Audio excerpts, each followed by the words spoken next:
हे दोस्तों, आज मैं आपको बताऊंगा एक की रीजन क्यों कुछ ही लोग बहुत अमीर बन पाते हैं और क्यों ज्यादातर लोग गरीब या फिर मिडिल क्लास रह जाते हैं। रॉबर्ट नाम का एक लड़का था जिसके दो बाप थे। अब आप कुछ गलत मत समझिए, पहला उसका खुद का था पर दूसरा उसके दोस्त का बाप था जिसे वो अपना मुंह बोला बाप मानता था। पहले वाले ने पीएचडी की थी पर दूसरे ने कभी 8th भी पास नहीं की थी। दोनों बहुत ही स्मार्ट और हार्डवर्किंग थे पर दोनों की सोच बहुत ही अलग थी और दोनों रॉबर्ट को अलग अलग बातें सिखाते थे। पहला बाप बोलता था कि पैसा सारे फसाद की जड़ है, पर दूसरा बोलता था कि पैसा ना होना सारे फसाद की जड़ है। पहला रॉबर्ट को हमेशा महंगी चीजों के बारे में सोचने से मना करता था और कहता था कि वो हमारी हैसियत के बाहर है। दूसरा उसे कहता था कि वो सोचे और अलग अलग रास्ते ढूंढे जिससे वो सारी महंगी चीजें खरीद सके। ये करने से उसका दिमाग तेज होगा और नए आइडियाज भी मिलेंगे। पहला उसे कहता खूब मेहनत कर, अच्छे से पढ़ लिख ताकि तुझे बड़ी कंपनी में नौकरी लगे और तू बड़ा इंसान बन पाए। दूसरा कहता था तू खूब पढ़ मेहनत कर पर खुद की कंपनी खोल ताकि तू खूब सारी नौकरियां लोगों को दे पाए। रॉबर्ट के पास एक एडवांटेज था, उसने अपने दोनों बापों को अपनी अलग अलग सोच के साथ बढ़ते और उनकी तरक्की देखी।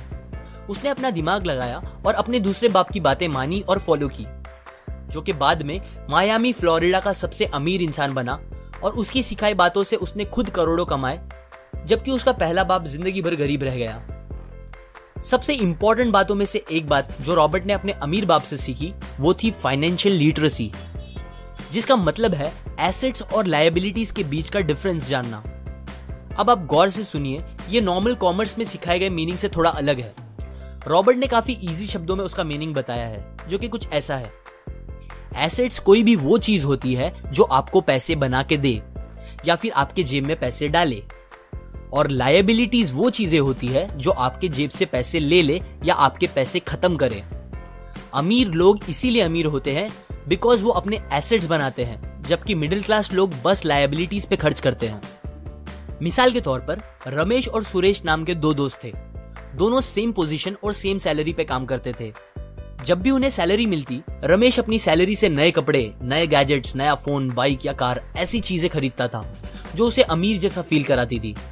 पर वो ये नहीं समझता था कि ये सारी चीजें लायबिलिटीज है जो उसके पैसे उससे ले रही है, ना कि बस जब वो उन्हें खरीदता है तब, बल्कि आगे भी मेंटेनेंस वगैरह के लिए, जिसकी वैल्यू वक्त के साथ कम हो जाएगी और ना ही वो उससे आगे कुछ पैसों का प्रॉफिट देगी।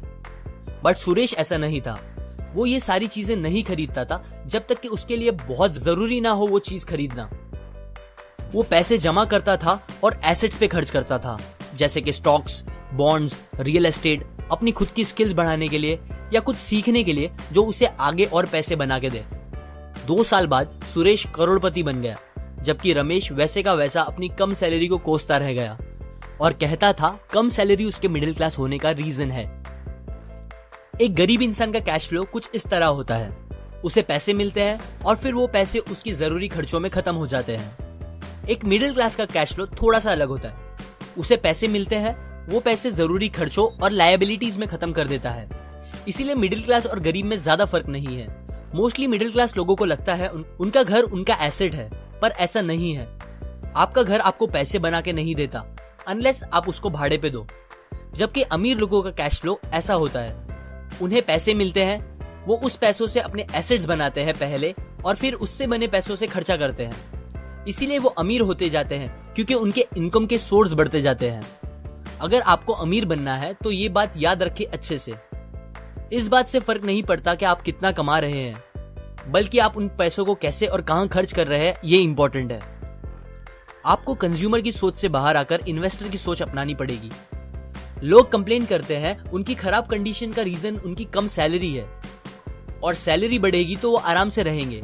पर प्रॉब्लम ये है कि इनकम बढ़ने के बाद लोगों के खर्चे ज्यादा बढ़ जाते हैं, क्योंकि ज्यादा पैसे ज्यादा अच्छी चीजें खरीदने पे मजबूर करता है, जैसे कि एक बेहतर फोन, कार, घर, जो कि सब फिर से बस लायबिलिटीज है जो आपको कभी अमीर बनने नहीं देगी। ये बातें मैंने रॉबर्ट कियोसाकी की book rich dad poor dad से पढ़ी है, जो वो पहली बुक थी जिसने मेरी सोच चेंज की और बेहतर बनाई। अगर आपको ये बातें अच्छी लगी तो लाइक करें, अपने व्यूज कमेंट करें और फाइनली सब्सक्राइब करें। मैं आपको ऐसी काम की बातें जो मैंने दुनिया के कुछ सबसे समझदार लोगों से सीखी है शेयर करूंगा, जो आपको सक्सेसफुल बनने में मदद करेगी। और आखिर में थैंक्स फॉर वॉचिंग।